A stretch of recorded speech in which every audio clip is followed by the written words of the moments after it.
Bom dia, boa tarde, boa noite. E aí, pessoal, estamos aqui com mais uma aula da Herbis Curso, certo? Hoje comigo, Kaique. E a nossa aula hoje, ela tá voltada para a situação problema em 1.2 ainda, só que para a parte de laboratório, que é justamente as vidrarias. Conhecer as vidrarias do laboratório, óbvio que não são todas, certo? Eu destaquei, salvo engano, aqui são 18 vidrarias, que são as que nós mais utilizamos e as mais conhecidas. E vamos lá. Tem mais uma aula aqui da Herbis Cursos, situação problema 1.2. Vidraria e equipamentos básicos de um laboratório. O primeiro aqui, o que eu quero destacar, é justamente o tubo de ensaio, né? Ele é amplamente utilizado no laboratório, principalmente quem estava no ensino médio agora ou saiu do ensino médio há pouco tempo.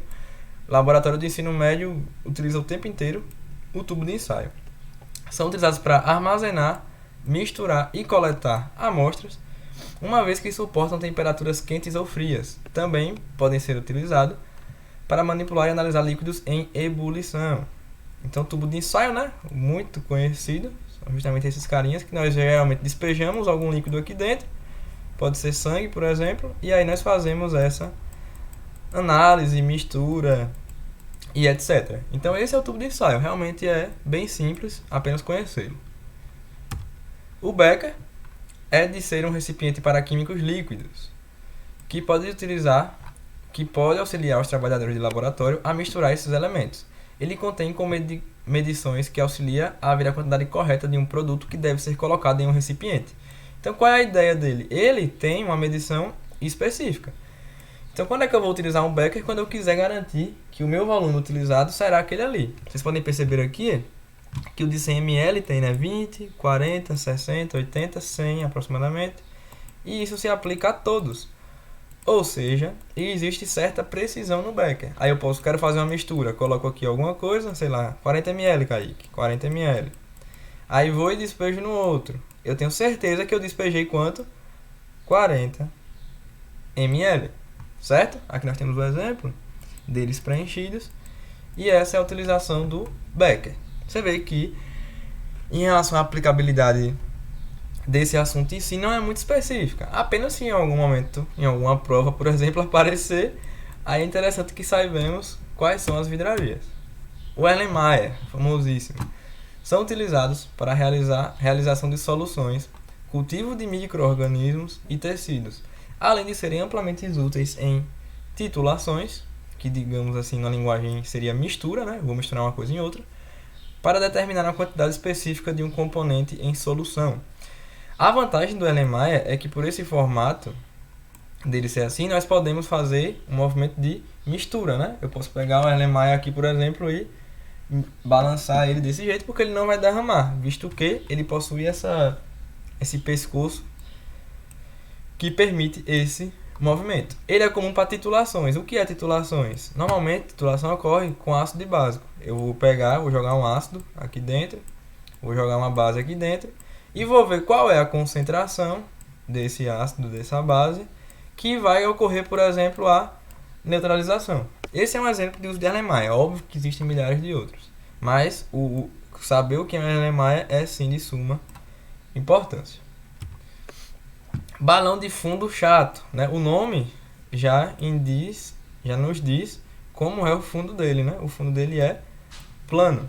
É utilizado para destilação, né? Diluir, processo de separação de misturas líquidas também, ou eliminar impurezas, onde serve de recipiente para aquecimento do fluido até que este entre em ebulição, ou fazer reações com desprendimento de gases. É mais apropriado aos aquecimentos sob refluxo, pois pode ser apoiado sobre superfícies planas. Então a vantagem dele é poder apoiar ele aqui sobre uma superfície plana, né? Sobre uma mesa, por exemplo. Esse é o balão de fundo chato. O balão de fundo redondo, né? Digamos que eles são irmãos. É idêntico. A diferença é justamente a parte aqui geométrica. Ele é utilizado para destilação, separação de líquidos e eliminação de impurezas igual ao outro. Ele geralmente vai ser aquecido com bico de Bunsen ou banho termostático, né? Um banho na água, do fluido até entrar em ebulição ou fazer reação de desprendimento de gases quando eles são utilizados. Então você vê aqui que nós temos o bico de Bunsen. O bico de Bunsen vai aquecer A partir do momento que eu estou utilizando a chama aqui, né, que eu estou aquecendo o meu balão de fundo redondo, eu posso, por exemplo, levar uma transformação de estado físico do líquido que está aqui dentro, pode passar pelo condensador, aí tipo eu aqueci, ele pode entrar em ebulição, por exemplo, não sei se está dando para enxergar essas manchinhas, aí ele vai sair por aqui em formato de gás, vai condensar e depois que condensar ele vai sair em formato líquido. E essa é a aplicabilidade de um balão de fundo redondo. Beleza? O balão de fundo chato também pode ser utilizado caso seja necessário. Um balão de destilação, por exemplo, vai ser idêntico. A diferença é o formato. O balão de destilação é utilizado em laboratórios com o objetivo de conter algum líquido que será levado à ebulição, para que o componente mais volátil seja completamente vaporizado e posteriormente destilado. Como assim, Kaique? Vamos supor que aqui tem água, né? E dentro da água tenha um composto mais volátil que a água. O que quer dizer mais volátil?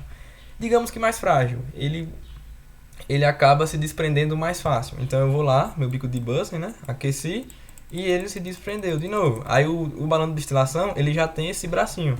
Podem ver que nessa imagem não tem o braço, tá vendo? Eles tiveram que utilizar esse cabo aqui para fazer essa ligação. Vai sair aqui pelo braço do balão de destilação, vai cair no condensador, o condensador vai condensar e mudar o estado físico saindo líquido novamente. Eu trouxe apenas esses exemplos para vermos a aplicabilidade. Pipeta volumétrica é um dispositivo de aspiração de vidro de volume determinado que apresenta uma zona central mais larga, que enche-se por sucção. Serve para transvasar líquidos. Percebam que eles possuem medições, 50, 25, 10. Ou seja, a minha escala de volume que eu iria utilizar é a que está estabelecida. Eu não tenho, como por exemplo aqui de 50, Kaique, eu quero 30 ml. Não tem como utilizar a pipeta volumétrica porque você perde precisão, visto que ela vai succionar ali, né? Vai fazer a sucção de 50 ml. Então ela é utilizada em situações específicas. E é muito utilizada também no laboratório. Aí tem que tomar cuidado, porque existe a pipeta graduada. É um dispositivo de aspiração idêntico ao outro, também de secção e também usa sucção. Qual é a diferença dela? Ela é graduada. Percebam que ela tem várias medições. Então, por mais que ela tenha, sei lá, pegue aqui 100 ml e eu quiser só 30, eu consigo pegar só 30. Porque ela é graduada. E se eu quiser pegar 100, eu também posso. Se eu quiser pegar 50, eu também posso. A diferença dessas duas pipetas é justamente a precisão. Existe, salvo engano, a micropipeta, que é de laboratório, que é a que encontramos na faculdade de Jacobina, que ela é automática, né? Você só escolhe o valor, aperta e ela já faz tudo. É um pouco diferente, mas a premissa é a mesma. Nós temos agora a proveta. É um instrumento laboratorial de forma cilíndrica que serve para medição de líquidos, para os mais variados fins. Uma titulação, uma destilação, armazenar, etc. Pode realizar medições diversas de acordo com o tamanho e sua fabricação, plástico ou vidro. Aí por que isso importa, Kaique? Existem substâncias que não podem ficar em vidro, por exemplo. Salvo engano, substâncias ácidas podem reagir com a silícia do vidro e ter uma reação e, salvo engano, quebra o vidro. Não quebra, mas afeta a sua estabilidade molecular. Então o plástico, por exemplo, ele é interessante. Então aqui nós temos essa é a proveta, né? Um formato bem característico. Uma proveta. Você vê que aqui as medições e de diversos tamanhos. E é amplamente utilizado também. O bico de Bunsen, nós acabamos comentando dele anteriormente, ele é utilizado para aquecimento de soluções, estiramento, preparo de peças de vidro, entre outros.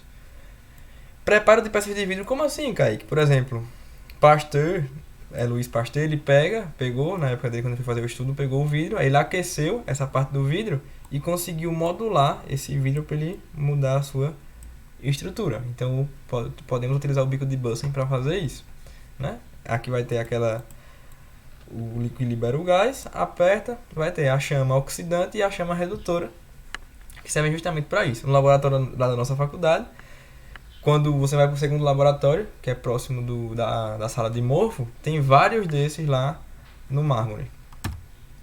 Funil de decantação. O nome ajuda, né? Nós vamos utilizar para decantar. O funil de bromo, ou funil de separação, ou funil de decantação, é utilizado para separar misturas, de acordo com a densidade. Esse funil e gravidade também. Esse funil é um recipiente de vidro que apresenta uma válvula que controla a saída de material. Então, o mais denso ele vai sair primeiro, né? Que ele tende a descer, e o menos denso tende a ficar na parte de cima. E aqui nós temos o filtro para regular essa passagem. A piceta, é comum ver a piceta na UBS, é geralmente utilizada para enxaguar as vidrarias com água destilada, acetona e outras soluções. Você vê que ela tem as marcações, né?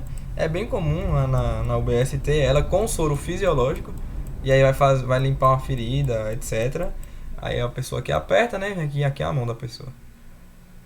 Aperta e aí vai ejetar ali o líquido que será utilizado. Bureta. A principal função desse dispositivo é de aferir a dosagem correta de determinado volume a ser adicionado em outra solução. Então você vai pegar de um local e levar para outro. As graduações marcadas no corpo de uma bureta podem variar de acordo com a sua aplicação. Então perceba que a bureta tem várias medições e ela possui esse filtro bem de pequeno espectro, ou seja, você consegue regular aqui o tanto que você vai querer permitir a passagem, para justamente garantir, qual é a palavra? Para garantir a quantidade que vai ser adicionada em outra solução e não ter erro, certo? Visto que as quantidades em um laboratório elas devem ser específicas. O balão volumétrico, né? Ele parece com o Erlenmeyer, só que ele tem esse formato embaixo de balão, É um recipiente feito de vidro, muito utilizado em laboratórios com o intuito de medir volumes de líquidos ou soluções de forma extremamente precisa e exata, né? Você vê que ele tem aqui a sua medição e é utilizado justamente para isso. Balão volumétrico. O quitaço, ele é usado na filtração a vácuo ou sob pressão. É um recipiente de recolha de fluido que se pretende separar da fase sólida por filtração. Então aqui nós vamos utilizar um filtro para poder utilizar. Perceba que ele lembra um pouco o de destilação, né? O de destilação também tem um bracinho, só que o quitaço ele é um bracinho um pouco menor e é muito marcante. Então esse é o quitaçato. Balão volumétrico, quitaçato, funil de Büchner. Ele é utilizado para filtrações a vácuo também e também pode ser utilizado junto com o quitaçato. Aqui nós temos o quitaçato, que nós vimos agora há pouco, é esse formato, com esse bracinho. E nós utilizamos o funil de Büchner aqui em cima para eles trabalharem juntos, beleza? Esse daqui eu não tive nenhuma prática com ele, porém no nosso laboratório tem. O condensador, que nós já comentamos sobre ele hoje, né? Nós vimos as duas experiências com condensador. É um aparelho usado muito em laboratórios para condensação de gases, passagem do gasoso para o líquido. Este aparelho usa um sistema de resfriamento simples, através do resfriamento do gás pela água em baixas temperaturas, mas sem o contato entre as duas. Você vê que a água ela vai ficar ao redor, porém ela não entra em contato, apenas pelo coeficiente dela lá da termodinâmica. Então essas trocas de calor que acontecem, né? Lembre que o calor é uma energia mecânica em trânsito, então essa troca de calor que ocorre permite com que o condensador condense, digamos assim. É a partir desse processo. Lembram? Tem a imagem aqui dele sendo utilizado. Aqui o condensador. Ele vai utilizar aqui a questão de água quente e água fria para ocorrer essa mudança de temperatura. E aqui dentro é onde ocorre a magia, né? A condensação. Pronto. E as referências eu utilizei o acervo da Faculdade de Química da UFMG. Então, percebam que é uma aula curta, assim um tanto quanto simples, porém, julga-se importante conhecermos, né, as vidrarias e suas funções específicas.